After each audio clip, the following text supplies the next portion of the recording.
Hello everyone, welcome you all to my channel. যিসকলে পৰীক্ষা দিব তেওঁলোকৰ নিশ্চয়কৈ প্ৰস্তুতি বৰ্তমান তুংগত কিয়নো এপিএসসি মেইনছ একেবাৰে সমাগত আৰু এডিআৰইৰ পৰীক্ষাৰ্থীসকল সেই সকলো সাগে তেওঁলোকৰ প্ৰস্তুতি বৰ্তমান আৰম্ভ কৰিছে আৰু আৰম্ভ কৰাই নহয় তেওঁলোকৰ নিশ্চয়কৈ প্ৰস্তুতিৰ কাৰণে বিভিন্ন ধৰণৰ সমল এতিয়ালৈকে গোটাই লৈ তেওঁলোকে বৰ্তমান এটা ৰুটিন এখন তৈয়াৰ কৰি লৈছে ৰুটিন কৰি তেওঁলোকে পৰীক্ষাৰ বাবে প্ৰস্তুতি চলাই আছে আৰু বেছি আপোনালোকক সময় নষ্ট নকৰো মই যেহেতুকে আসাম ট্ৰিবিউন নিউজ পেপাৰ মোৰ চৰ্ট আছে আৰু আমাৰ মূল উদ্দেশ্য এতিয়া বৰ্তমান কি হৈছে আমাৰ information to gain kora ar baki bakwas ami jate complete ignore koribo paru amar information to gain koribo karone amar jiman paru himan ami information gain koribo bisaru there are several other sources external sources kisuman ase youtube channels ase newspapers ase tabosot amar current affairs or karone bibhinno dhoroner magazines ase gotike magazines pabole sabole homoy na thake ketiaba enokata muhurtot ki hoy amar moi jehetuke llb korisu llb kora homoyot ami ketiaba ki bahut keta subject thake he homoyot bishekke moi অনুভৱ কৰিব পাৰিছিলো কিছুমান YouTube একেবাৰে আমাৰ authentic source নহবও পাৰে কিন্তু হে কিছুমান ইনফৰমেশন যেটো ইউটিউবত পোৱা যায় কিছুমান এডুকেশন যিবিলাক আমাৰ সাইটস থাকে বা এপস থাকে তাৰ পৰা কিন্তু যথেষ্ট সুবিধা হৈছিল আৰু এলএলবিৰ ক্ষেত্ৰত কিছুমান পাৰ্সোনাল চ্যানেল আছে সেই চ্যানেল বিলাকো মই ফলো কৰিছিলো গতিকে ইউটিউবৰ পৰা মই যথেষ্ট গ্ৰো কৰিছিলো মানে নিজৰ যেটো ইনফৰমেশন হেতু গ্ৰো কৰিছিলো তাক দেখিয়ে মই ভাবিলো যে মই এলএলবি যেটোকে তেনেকে কৰিছিলো it can be a very authentic sources for those people who are going to give exams in different field আৰু সেইভাবে মই এই ইউটিউব চ্যানেলটো আপোনালোকৰ হৈতে বিভিন্ন ধৰণৰ ইনফৰমেটিভ কিছুমান ভিডিওস আপোনালোকৰ হৈতে শেয়াৰ কৰিছো এতিয়া আহো মূল বিষয়টোলে হেতু হৈছে আমাৰ এডিটৰিয়েলৰ বিষয় বস্তুলৈ আহিছো যেটোকে এপিএসসি মেইনছৰ কাৰণে মই এডিটৰিয়েল নিয়মীয়াকৈ পঢ়ো আৰু এতিয়া ইয়াতে কেটামান এডিটৰিয়েল আছে আপোনালোকে নিশ্চয়কৈ জানে এইবিলাক আৰ্টিকলৰ ভিতৰত পৰিব এইবিলাক আৰ্টিকল দিস পাৰ্ট আৰু এটা এট তলত এটা পাৰ্ট আছে হেতু আমাৰ আৰ্টিকলৰ ভিতৰত পৰিব কিন্তু এই যে এডিটৰিয়েল এইটো হৈছে আমাৰ এডিটৰিয়েল আৰু তলত এটা এডিটৰিয়েল আছে এটা কথাটো হল ফাৰ্স্ট যেটো এডিটৰিয়েল সেই এডিটৰিয়েলটো আমাৰ অকমান ব্যক্তিগত যেটো পলিটিক্যাল পাৰ্টি পলিটিক্সৰ ওপৰত ডিপেন্ড কৰিছে গতিকে মই ভাবো হেয়া বৰটা বেছি আপোনালোকৰ বাবে ইনফৰমেটিভ নহব আপোনাক নালাগে ইমানখিনি এই কথা জানিব কাৰণে এতিয়া বৰ্তমান যেটো ব্যক্তিগত বা পাৰ্সোনাল পলিটিক্যাল বা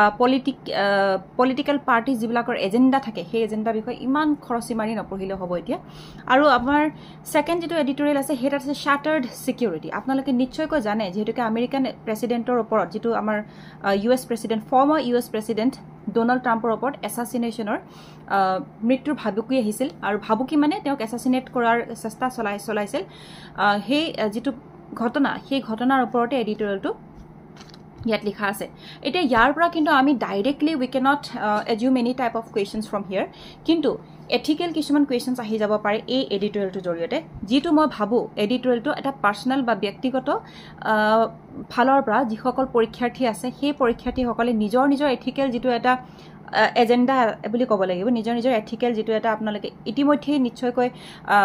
পৰিপুষ্ট হৈ পৰিছে সেই এথিক্যাল যেটো পাৰ্ট সেই এথিক্যাল পাৰ্টৰ জৰিয়তে আপোনালোকে অকনমান এই বস্তুটো চাব পাৰে ইয়াত মেবি মই যদি মোৰ ফালৰ পৰা কওঁ তেন্তে ইয়াত আহিব পাৰে যে আমাৰ পাৰ্টি পলিটিক্স ব্যক্তিগত যিবিলাক খামখেয়ালি আছে আৰু ৰাজনৈতিক দিশত এই ব্যক্তিগত খামখেয়ালিয়ে কেনেকুৱা ধৰণৰ প্ৰভাৱ পেলাব পাৰে নিৰাপত্তাৰ দিশটো কিমান শংকাজনক হৈ পৰিব পাৰে ইত্যাদি এথিক্যাল কোৱেশ্চনছ আহি যাব পাৰে আৰু পলিটিক্যাল পাৰ্টিজৰ কিছুমান যিবিলাক আমাৰ এজেন্ডা থাকিব পাৰে পলিটিক্যাল পাৰ্টিজৰ কিছুমান তেওঁলোকৰ নিজৰ নিজাববীয়া তেওঁলোকৰ এটা দিশ নিৰ্ণয় কৰে তেওঁলোকে গতিকে এনেকুৱা এটা মুহূৰ্তত আমাক এটা ওপেন ফিল্ড লাগিব পলিটিক্যাল পাৰ্টিজ বিলাকক গ্ৰো কৰিবৰ কাৰণে কিন্তু এনে দিশত কি হৈছে আমাৰ ডেমক্ৰেসি আহি আছে যেহেতুকে আমি জানো উই বিলিভ ইন ডেমক্ৰেসি এনেকুৱা স্থলত এনেকুৱা সময়ত এনেকুৱা ধৰণৰ এটা গতি দিশলে যেতিয়া আমি গতি কৰিছো তেনেকুৱা এটা সময়ত American president former US president তেওঁৰ এসাসিনেশনৰ ঘটনাই কিন্তু ডেমক্ৰেসিৰ ওপৰত যথেষ্ট প্ৰভাৱ পেলাইছে গতিকে এথিক্যালি যদি আমি ভাবো তেন্তে এখন ভাল সুস্থ সবল ৰাজনৈতিক পৰিবেশ গ্ৰহণ বা পৰিবেশ গঢ় দিবৰ বাবে আমাক এটা ভাল এথিক্যাল এটা পৰিবেশ সৃষ্টি কৰাৰ যথেষ্ট প্ৰয়োজনীয়তা আছে আৰু ব্যক্তিগত যিবিলাক পলিটিক্যাল এজেন্ডা আছে সেই ব্যক্তিগত পলিটিক্যাল এজেন্ডা বিলাকত কেতিয়াবা কি হয় কিছু সংখ্যক লোকৰ আমি যদি ইউটিলিটেৰিয়ানিজম বুলি এটা যেটো এটা কনসেপ্ট আছে সেই ইউটিলিটেৰিয়ানিজমত কেতিয়াবা কি হয় পাৰ্সোনাল যেটো আমাৰ এজেণ্ডা সেই পাৰ্চনেল এজেণ্ডাক আমি কেতিয়াবা ইগনোৰ কৰিব লগা হয় আৰু যেতিয়া আমি ইগনোৰ কৰোঁ সেই ইগনোৰ কৰোঁতে কি হয় সেই খামখেয়ালিৰ সৃষ্টি কৰে আৰু সেই তেতিয়াই কি হয় এটা মানুহৰ প্ৰতি শত্ৰুতা বা মানুহৰ প্ৰতি বা যিটো পলিটিকেল পাৰ্টি আছে সেই পলিটিকেল পাৰ্টিটোৰ প্ৰতি বা ৰাজনৈতিক যিটো এটা ডিচিজন আছে সিদ্ধান্ত আছে সেই সিদ্ধান্তৰ প্ৰতি কেতিয়াবা কি হয় এটা শত্ৰুতাময় পৰিৱেশৰ সৃষ্টি কৰে সেই যে সৃষ্টি কৰিলে সেইটো আসলতে সুস্থ নহয় গতিকে আজিৰ যুগত এছাচিনেশ্যনৰ ঘটনাটো হ'ব নালাগিছিলে আৰু এছাচিনেশ্যনৰ ঘটনা যথেষ্ট গৰিহণাৰ যোগ্য আৰু ডেমক্ৰেচিৰ ওপৰতে এই এটেক বুলি ক'ব লাগিব কিয়নো প্ৰত্যেকটো পলিটিকেল পাৰ্টি গ্ৰ' কৰাৰ তেওঁলোকৰ অধিকাৰ আছে গতিকে এইখিনি আমাক আপোনালোকক বুজাই দিলো এডিটৰিয়েলৰ জৰিয়তে শ্যাটাৰ্ড সিকিউৰিটি যেটো নিৰাপত্তাৰ দিশটো ইয়াত উল্লেখ কৰা হৈছে গতিকে আপোনালোকে সেই নিশ্চয় আপোনালোকে নিজে অনুধাৱন কৰিব পাৰিব তাৰ পৰা আপোনালোকে কি দৰে এথিক্যাল যেটো এটা দিশ আছে সেই এথিক্যাল দিশটোক উন্মোচন কৰিব পাৰে হেতু আপোনালোকৰ ওপৰত এৰি দিলো এতিয়া নেক্সট এটা আৰ্টিকেল আছে যেটো এটা বহুত আপোনাৰ এটো এখন আপোনাৰ এথিক্যাল পেপাৰছত মই হেৰি কৰিছো ইয়াত ইনক্লুড কৰিছো আই থিংক এই যদি শ্যাটাৰ্ড পলিটিক্যাল কিন্তু এজেন্ডাত মই ভাবো যে জিএস পেপাৰটো অন্য কেখন পেপাৰত কিন্তু ইয়াক ইনক্লুড কৰিব পৰা নাযাব কিন্তু যদিহে আপোনালোকে ভাবে কোনোবা এখন পেপাৰত ইয়াক ইনক্লুড কৰিব পাৰি তেতিয়াহলে নিশ্চয়কৈ আপোনালোকে কৰিব পাৰে কিন্তু মই জনাত এখিনি এথিক্যাল কোৱেশ্চনছে হ'ব পাৰে আৰু এটা আৰ্টিকেল এটা আছে আৰ্টিকেলটো হৈছে আমাৰ মোদিস ৰাছিয়া ভিজিট এতিয়া এই মোদিস ৰাছিয়া ভিজিট এখন জিএস পেপাৰ 2 লগত আমাৰ ৰিলেটেড বুলি ক'ব লাগিব হেয়া হৈছে আমাৰ যি আইআৰ বা ইন্টাৰনেশনাল ৰিলেশনৰ যেটো টপিক সাব টপিক সেই সাব টপিকত আমি এয়া অন্তৰ্ভুক্ত কৰিব পাৰো আৰু এই আৰ্টিকেলটোৰ জৰিয়তে যিসকল লোক একেবাৰে নতুন যিসকল লোকে নাজানে আমাৰ ইন্টাৰনেশনাল ৰিলেশন কি দৰে আছে বা ভাৰতৰ ফৰেন যেটো এটা এক্সচেঞ্জ বা ফৰেন যেটো এটা department or we can say foreign যেটো এটা মানে কোঅপাৰেশন হেতু কি দৰে চলিছে কোনখন দেশৰ লগত ভাল কোনখন দেশৰ হৈতে আমি কিমান যুগৰ পৰা বা কিমান দিনৰ পৰা চুক্তিত আছো ইত্যাদি কথা জানিবৰ বাবে এই আৰ্টিকেলবোৰ পঢ়াত যথেষ্ট প্ৰয়োজনীয় কাৰণ মেগাজিনতো একেই কথা লিখা থাকে খৰচি মাৰি প্ৰথমৰ পৰা লিখা থাকে গতিকে আপোনালোকে এই এটা যদি পঢ়িব তেতিয়া আপোনালোকৰ নলেজ বাঢ়িব এপিএসসি প্ৰিলিমছ দিয়া সকলেও পঢ়িব পাৰে কাৰণ আপোনালোকক কেৱল এই যে আমাৰ ফ্যাকচুয়াল কিছুমান কোৱেশ্চনৰ বাদ দিও আপোনালোকে বেসিক এটা ফাউন্ডেশন লাগিব সেই বেসিক ফাউন্ডেশনৰ কাৰণে মই ভাবো এই আৰ্টিকেলটো যথেষ্ট প্ৰয়োজনীয় বেসিকে আপোনাক বহলাই নক ইয়াতে মোদিস ৰাছিয়াৰ visit as India continues to navigate the complex geopolitical landscape the world will closely watch how it balances strategic interest আৰু যেহেতুকে এই যেটো এডিটৰিয়েল সেই এডিটৰিয়েলত আমি এডিটৰিয়েল নহয় সৰি এটো এটা আৰ্টিকেল সেই আৰ্টিকেলটোৰ জৰিয়তে আমি ৰাছিয়া আৰু ইণ্ডিয়াৰ ৰাছিয়া আৰু ভাৰতৰ যেটো এটা সম্পৰ্ক সেই ৰুছ আৰু ভাৰতৰ যদি আমি প্ৰকৃত অসমীয়াত ক'বলৈ বিচাৰো ৰুছ আৰু ভাৰতৰ যি সম্পৰ্ক সেই সম্পৰ্কৰ গাঁথনি ইয়াত আমি পঢ়িবলৈ পাম আৰু যিকোনো এটা ইন্টাৰনেশনাল ৰিলেশনৰ টপিক যেতিয়া আমি পঢ়ো তেতিয়া আমাৰ প্ৰথমতে কথাটো হ'ল কি আমাৰ ইণ্ডিয়া আৰু ৰাছিয়াৰ বা ইণ্ডিয়াৰ ভাৰতৰ যেটো বৈদেশিক পৰিক্ৰমা বা বৈদেশিক যেটো এটা নীতি সেই নীতিটো কেতিয়া আৰম্ভ হৈছিল আপোনালোকে সকলোৱে নিশ্চয়কৈ জানে আমাৰ যেহেতুকে 1990s ৰ পৰা আমাৰ যেটো এটা ৰিলেশনৰ যেটো এটা একেবাৰে আমি ওপেন হৈছিল আমি আমাৰ বিভিন্ন ধৰণৰ দেশসমূহৰ হৈতে বাইলেটাৰেল মাল্টিলেটাৰেল বিভিন্ন ধৰণৰ আমি পেক্ট বা ট্ৰিটি আমি সাইন কৰিছিল কিন্তু তাৰ আগৰ পৰা আৰম্ভ হৈ আছিল হেতু বৰ নহয় কিন্তু হলো আমি 1990s ৰ পৰা আমাৰ ওপেন এটা কি কয় system we open to world হেতু বুলি ক'ব লাগিব গতিকে হেনকা ধৰণৰ পৰিবেশ এটা আৰম্ভ হৈছিল কিন্তু তাৰ আগৰ পৰা আমি যদি কওঁ হিন্দী মানে আমাৰ ভাৰত আৰু ৰাছিয়াৰ সম্পৰ্ক যথেষ্ট দৃঢ় আৰু ভাল আৰু ভাৰত আৰু ৰাছিয়াৰ সম্পৰ্কই কেবাটাও দিশ নিৰ্ণয় কৰে আৰু কেবাটাৰ দিশৰ ওপৰতো প্ৰভাৱ পেলায় প্ৰথম কথাটো হল ভাৰত আৰু ৰুছৰ যেটো এটা সম্পৰ্ক প্ৰথম কথাটো হল ভাৰত আৰু ৰুছৰ সম্পৰ্কৰ সুদৃঢ়তাই কিন্তু ভাৰতৰ সাউথ এছিয়ান যেটো পজিশন তাৰ পিছত আহিলে সেন্ট্ৰেল এছিয়ান পজিশন আৰু আমাৰ ইউৰোপিয়ান পজিশন এই গুটেকেটা দিশকে নিৰ্ণয় কৰে আৰু আটাইতকৈ ডাঙৰ কথাটো হল যদি আমি একেবাৰে সাঙুৰি লওঁ ওয়েস্টাৰ্ণ ইনফ্লুয়েন্স মানে আমাৰ কি হল আমাৰ যেটো আমেৰিকা যেটো প্লাস যেটো ইউএছৰ যেটো এটা তেওঁলোকৰ এটা গাঁথনি আছে সেই সংগঠনসমূহৰ লগত যদি আমি তুলনা কৰো তেন্তে ভাৰত আৰু ৰাছিয়াৰ যেটো সম্পৰ্ক সেই সম্পৰ্ক যথেষ্ট দিশ নিৰ্ণয় কৰে আৰু যথেষ্ট দিশ প্ৰভাৱো পেলায় ভাৰত আৰু ৰাছিয়াৰ সম্পৰ্কই আৰু অন্যতম কাৰণ হৈছে ভাৰত আৰু ৰাছিয়াৰ সম্পৰ্কই ভাৰত আৰু চাইনাৰ যেটো সম্পৰ্ক সেই সম্পৰ্কৰ ওপৰতো প্ৰভাৱ পেলায় এটা আপোনালোকক কৈ থব লাগিব ভাৰত আৰু ৰাছিয়াৰ সম্পৰ্ক যিমান ভাল সেই দৰে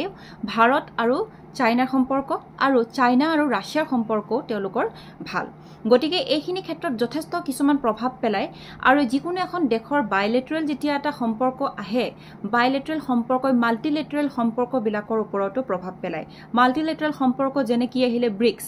আমাৰ ৰাছিয়া আৰু ভাৰতৰ কথা যেতিয়া আমি কওঁ তেতিয়া আহিলে মাল্টিলেটাৰেল যেটো আমি কওঁ হেতু হৈছে ব্ৰিক্স ভাৰত আৰু ৰাছিয়া বাইলেটাৰেল মানে দুখন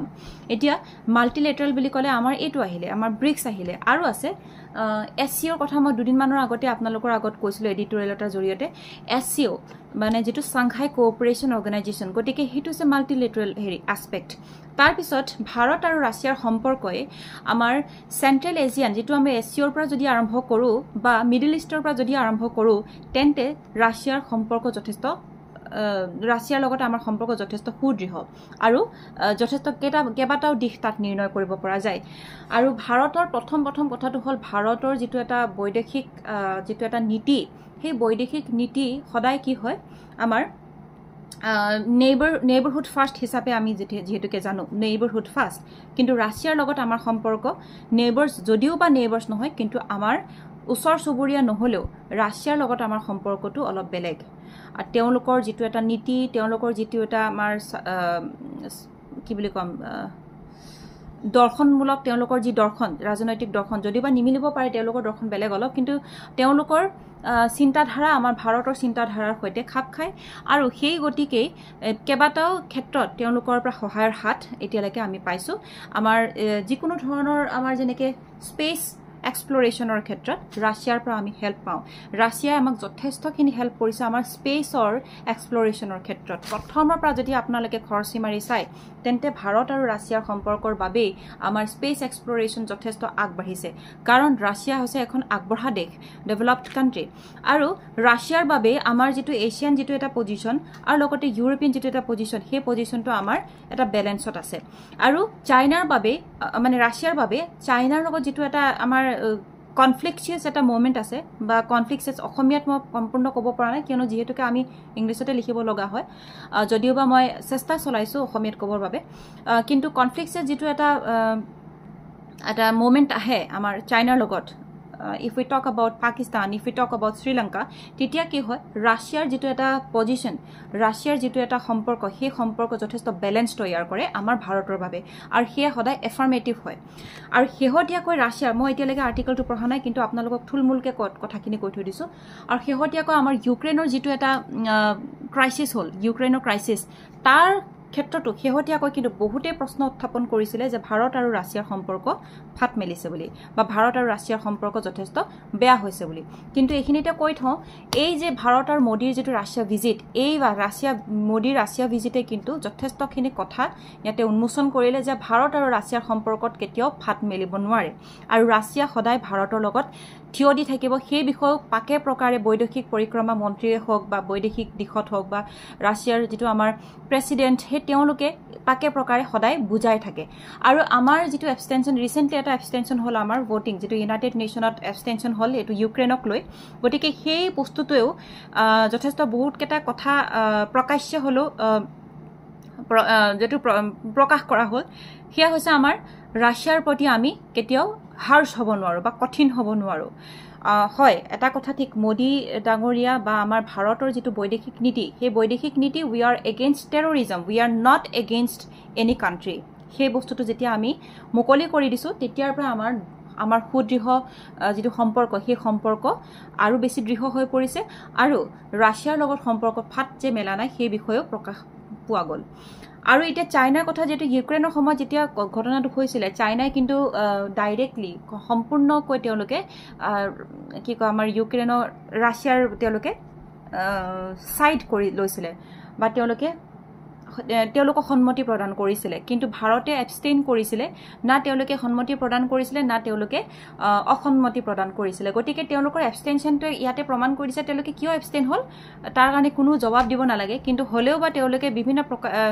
পাকে প্ৰকাৰে বুজাই দিছিল ভাৰতে যে we are against terrorism we are not against any country বা নেশন মানে আমি টেৰৰিজমৰ যিকোনো দেশে কোনো এখন দেশ যদি আমাৰ একেবাৰে ওচৰ চুবুৰীয়া হওক যিকোনো এখন দেশে যদি কোনো টেৰৰিজমক তেওঁলোকে প্ৰশ্ৰয় দিয়ে তেন্তে আমাৰ লগত সম্পৰ্ক যিমানেই ভাল নহওক কিয় we are not going to support this তাৰপিছত টেৰৰিজমক যোনে ছাপোৰ্ট কৰে সেনেকুৱা ধৰণৰ এটা তেওঁলোকে পৰিৱেশ আনিলে গতিকে মই ভাবোঁ ৰাছিয়াৰ আৰু ইণ্ডিয়াৰ যিটো এটা আৰু ৰিচেণ্টলি ৰাছিয়াৰ পৰা আটাইতকৈ সৰ্ববৃহৎ আৰু যিটো সন্মান সেই